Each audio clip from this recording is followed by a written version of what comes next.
Hey all.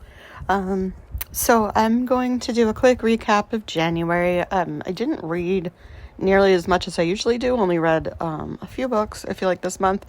For, I don't know, a million reasons. But, all right, let's go through them.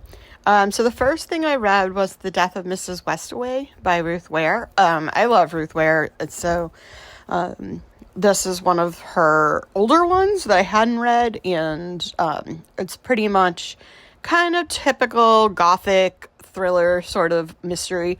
I enjoyed it a lot. I really liked the mood and the setting. There are comparisons in the reviews to Rebecca, and I can kind of see that. I mean, the writing style is different, but, and obviously the plot's pretty different, but there's also similarities. Creepy old house, creepy housekeeper, family secrets. So yeah, but I just enjoyed it. I liked the mood. I liked the main character. So this one I really liked. And then I read Night by Elie Wiesel, which was incredibly impactful. It's a short book, but it's a true story. I know Sir John had this on his best of last year, but it's, a memoir of a man who was Jewish during the Holocaust, and kind of most of it is about being in Auschwitz, and then also being sort of eventually when, the Russians are coming and the Americans are coming, how they're trying to kind of cover their tracks. And so that experience.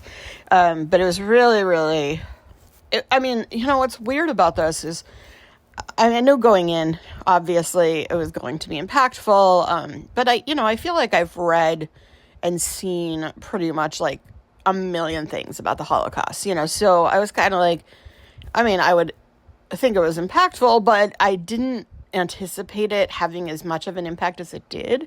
And I don't know if it's because it's true, whereas, most of the stuff I've read has been fiction, it's set, like Schindler's List, where it's like true. Yeah, Schindler's List is true, right? I think, or at least based on true things. But I don't know that I've ever really read, that first person account. I have read Mouse, but again, that's not as much about the camps. It's just about, living in Germany, living in Nazi, in the rise of fascism and everything. And so this was a lot. What I think what was the most impactful was the beginning where, there's a man in town who is brought in to the camps, and he knows this is happening, and he comes and he tells everybody in town, and like everyone in town, even while these things are slowly happening, is just like, it's not actually happening, and they're kind of just indifferent to it and just going about their lives as if like it'll all be fine. And I think that, that had a pretty significant impact, especially right now. So, obviously it was very impactful, and I can't say I enjoyed it necessarily. It's probably not the right word, but it was very good. And then I read The Grown Up by Gillian Flynn, which is just a short story, long short story by her.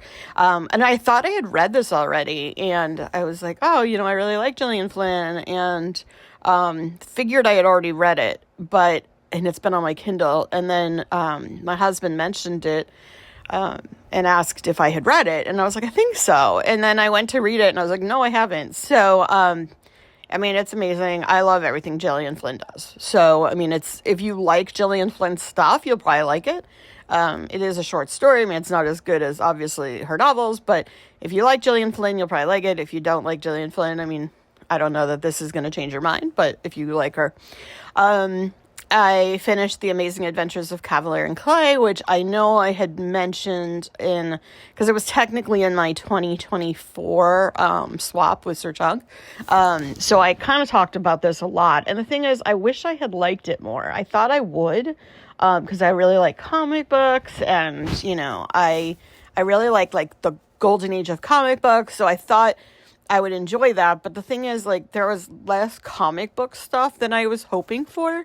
And there were certain elements I really liked. There was one particular scene where Cavalier is thinking about his family. He's trying to find out what happened to his family, who are still overseas. And again, this is during the rise of the Nazis, and it's World War II. And he is trying to get them into the U.S. And that in particular, that section was really interesting to me. But then, halfway through the book, it just kind of becomes a little more of, your typical sort of, character study, which I don't really mind, but I realize I don't like a lot of historical fiction. And the reason I don't like it is that it often tries to, cram in, historical moments, which I get the reason for them, but then I often find them kind of disingenuous, and I would rather just read nonfiction. Usually if I'm reading something about that era, I'm like, well, I'd just rather read the real stories of what people actually went through during this era.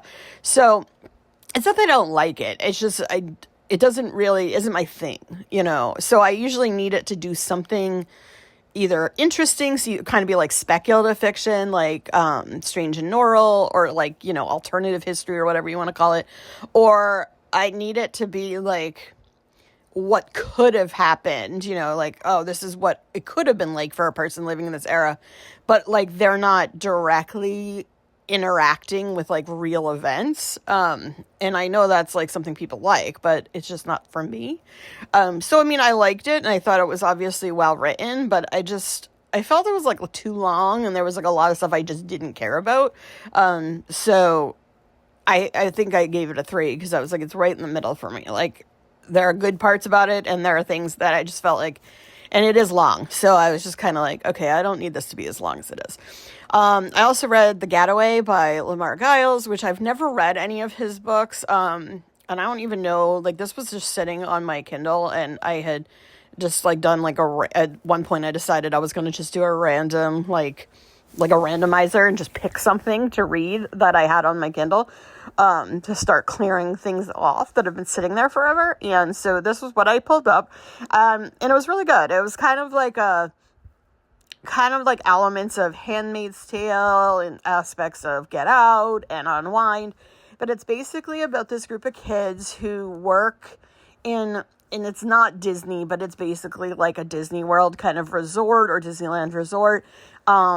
And they work in, the kids are, this particular group that we follow, they're all Black, and they work in, kind of as what they call helpers, but, basically they're staff. And eventually, through a course of events, we find out, the world is basically, in bad shape. It's definitely, future, kind of futuristic, but not super futuristic. I mean, it's not, that far off from what you could definitely see happening, soon. But, because of, climate issues and stuff, the coast has moved in, so people are, there's starvation, there's, there's a lot of, violence going on outside the walls of the resort. And so, I don't really want to give a lot away, because, it takes a while for the things to start happening, but, eventually stuff starts happening, and it gets very dark. And, it kind of reminded me, if Stephen King wrote for, teenagers, that was kind of the style of the writing. And I can't explain it, but I feel if you like Stephen King, you might like the writing, and the kind of structure of, the story.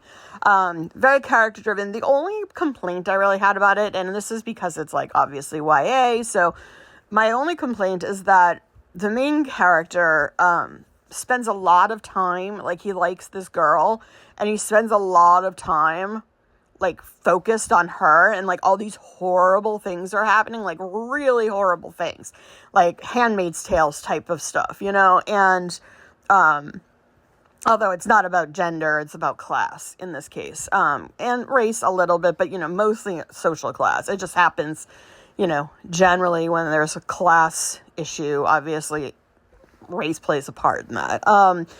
But so there are these really horrible things happening, and like obviously it's very post-apocalyptic. These horrible things are occurring, and even though these horrible things are occurring, there's moments where he just wants to, like, he's wondering how his relationship is with this girl, and I'm like, really? Like, I feel like the world is ending, maybe not the priority, but then again, I mean, it is written for teenagers, and I feel like the reality is that if you're like 16, that immediacy of the way you think, you probably would be also focused on your relationship, even though these horrible things are occurring.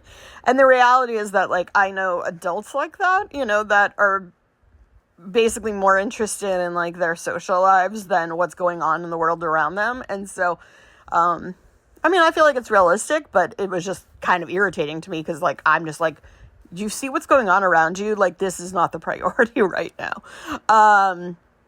And then I read Kill for Me, Kill for You, and everyone really liked this, and I was really excited about it because I kept hearing how good it was. And this is basically Strangers on a Train. It's like the same concept, like these people trade murders. And then there's like this other story that isn't necessarily connected to that story, but it is, but you don't know how.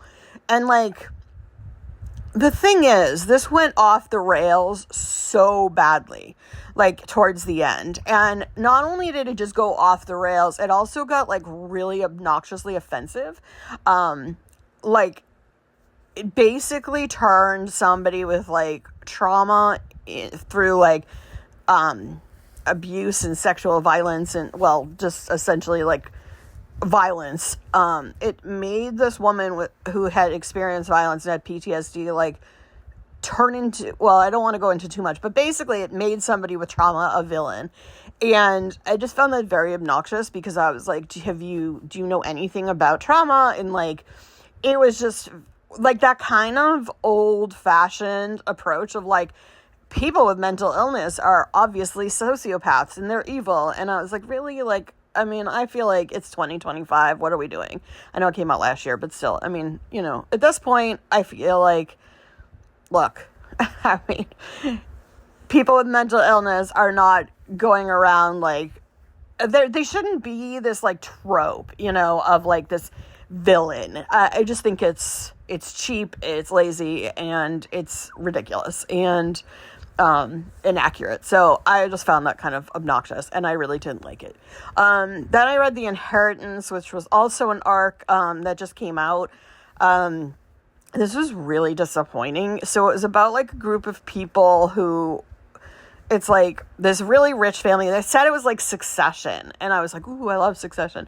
So it was like rich people behaving badly, but then there was like a thriller element. But like, honestly, nothing even happened until like 90% of the way into the book, which I'm okay with. Like, I really like character studies, and like, it could have been good, but the characters were really unlikable, kind of underdeveloped, like very tropey caricatures of humans.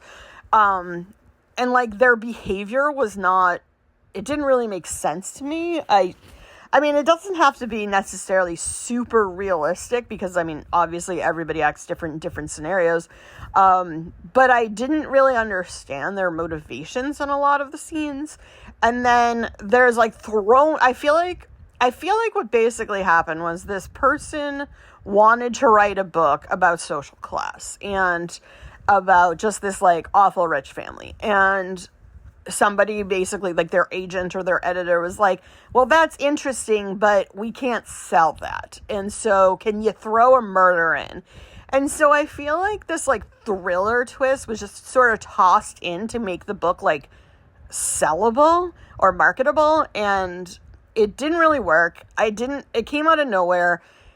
I mean, it made sense in the context of the plot, but like, it just was so not, like, it didn't need to be there. And like, the whole book was really boring. And like, as a whole, the concept was very interesting because it was like this anniversary party for these parents, and all the kids were there with their like significant others, and then there's all this like family drama, and people have their secrets, and they're rich, and they treat each other badly, and so there's all this stuff going on, and I found that interesting, but I was also like, this is a book that I felt like could have been good and just wasn't.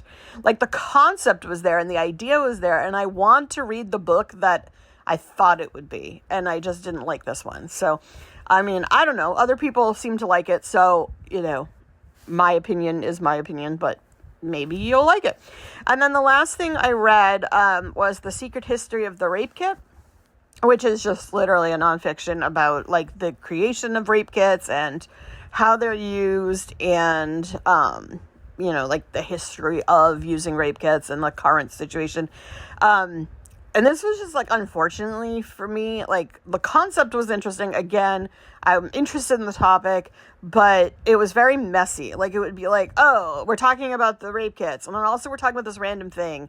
And I don't really know what, like, the point of the book was. Like, I feel like the writer was probably like a journalist who set out to write an article and then decided to turn it into a book, but then like no one worked with them to like turn it into a book.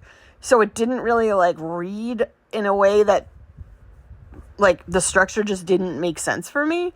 It was like all over the place. And I was like, okay, why is this here? And like, what does this have to do with that last section? And I don't know. I was kind of frustrated because I wanted to, I mean, this is something I was very interested in.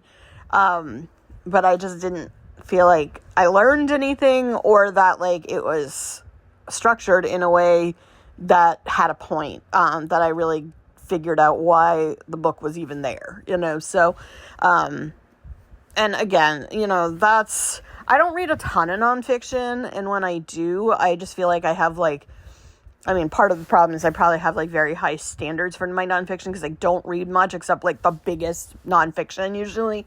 So maybe like that's just like a lot of nonfictions like that. I don't know. But I feel like it should have been just reorganized a bit. So it wasn't a great month, but that's where I'm at, and that's what I read. So I'm hoping February will be better, and so I will be back. All right, so bye.